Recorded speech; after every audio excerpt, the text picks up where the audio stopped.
better not to do any illegal things at a foreign country, because again, it is illegal.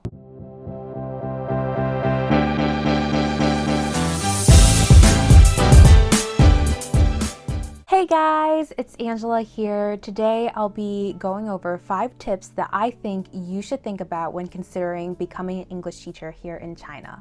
Of course, it's based off of my experience. Just a quick background about myself. Right after when I graduated from my university, NYU Shanghai, and yes, NYU has a campus here in Shanghai, I thought I needed to become an English teacher in order to stay in Shanghai and to further explore the city. I thought that's the only option, which by the way is a huge misconception. There are other ways people can stay in Shanghai without being an English teacher.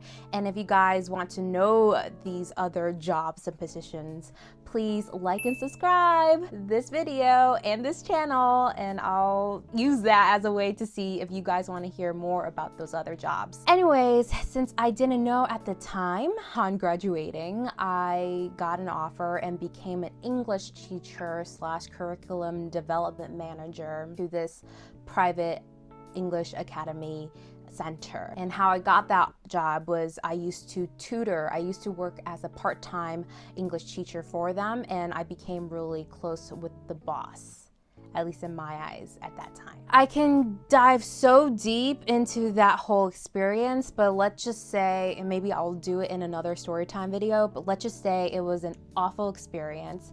But it did give me some insights on the realities of the education industry here as an English teacher, which is why I'm here to tell you guys these 5 tips. So let's get to it. Number 1, you should only become an English teacher here if you got a legitimate job offer from a legitimate place. What do I mean by this? Basically, there's a lot of shady stuff that goes behind becoming an English teacher here in China if you are not given a legitimate offer, which means you're probably gonna have some illegal work visa sponsorship. You'll probably need to work overtime and not get paid.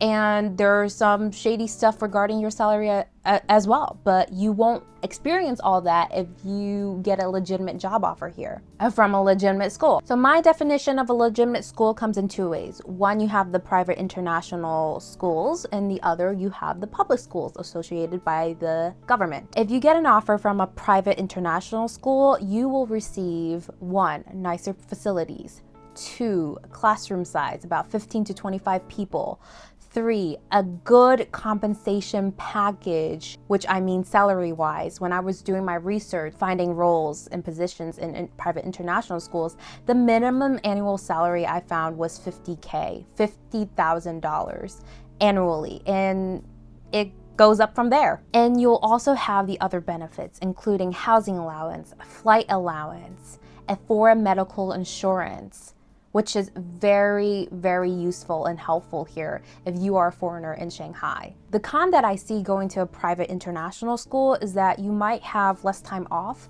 compared to teachers in public school systems, but a major pro is that you'll have a lot of flexibility and range and freedom to change the curriculum or your teaching methods and teaching style. Honestly, the setting of these schools reminds me of any good public / private school system in the States. Now, if you get an offer from a public school, then you can expect lack of nice facilities, a classroom size of 25 to 40 students, but don't worry, there usually will be a local Chinese teacher that help you deal with such a big size classroom. And again, a low compensation package, normally around $1,200 to $2,500 per month. But you'll get a housing allowance for sure, and maybe or maybe not get a housing allowance, and definitely not a foreign health insurance. If you want a video on knowing the difference between a foreign medical health insurance and a local health insurance associated with the pension fund, depending on your area, please let me know in the comments down below. I'll definitely explain that whole system out. But going back to the public school system, the pro is that you'll have a more set schedule and an immersive experience, but again, you'll have to follow the school set curriculum, which means not a lot of leeway in terms of your teaching style or the curriculum that you're going to teach the kids. Now let's get to number 2, where to find these legitimate schools. A basic Google search will do. Shanghai has a lot of international private schools, and those schools tend to usually have a good website and can be easily found on Google. So a basic search she'll do. Off the top of my head, I can think of 3 Shanghai private international schools. Shanghai American School, that's one. Concordia High School, Shanghai Divisional High School. I'm gonna list some around me to give you guys some heads up and head start. Public schools might be a little tricky, but they should have a website, and if the website is all in Chinese, I mean, Google Translate is your friend. Google helps you translate the web page. So just look around the school and see what they offer.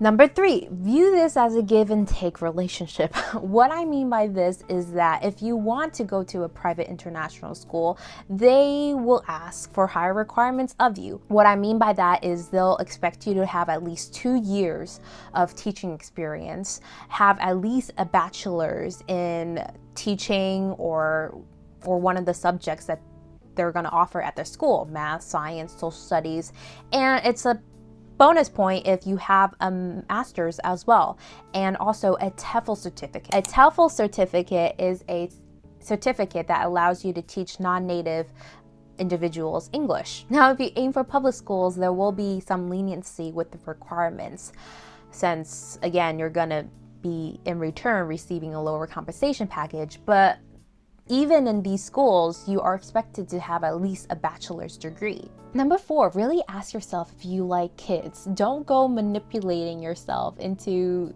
liking teaching kids if you just want to go to China and have fun. Actually ask yourself, will you be okay hanging out with kids 24/7?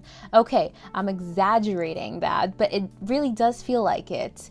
Are you okay with random temperaments or random fights that you have to deal with as a teacher? Because if you don't, then maybe this is not the job for you. And it's okay to admit that, because there are other roles in Shanghai, China, that besides being an English teacher, you can do.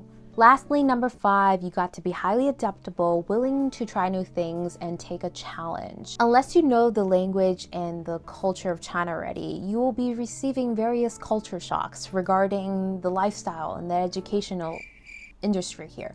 For example, parents have so many say in how they want their kids to be taught and treated, and that sometimes can hinder your position as a teacher in your school.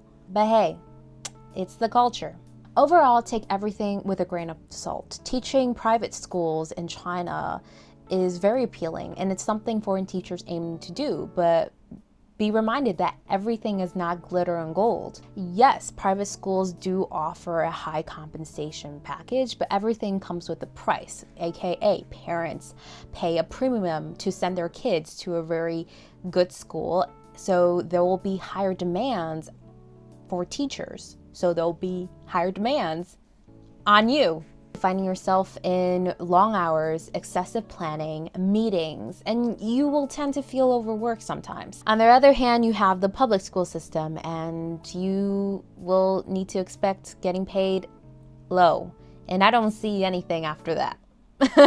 Also, big major warning, China now forbids English teachers teaching at a training center or even offering English to be trained at a training center. If you are offered an opportunity to teach English at a training center, I would steer clear away from that, no matter of all the fake promises that they promise to give you, because it is better not to do illegal things in a foreign country, because it is illegal. Okay, that's it for today. I can definitely feel like this will be a very long video and a very long editing process for me.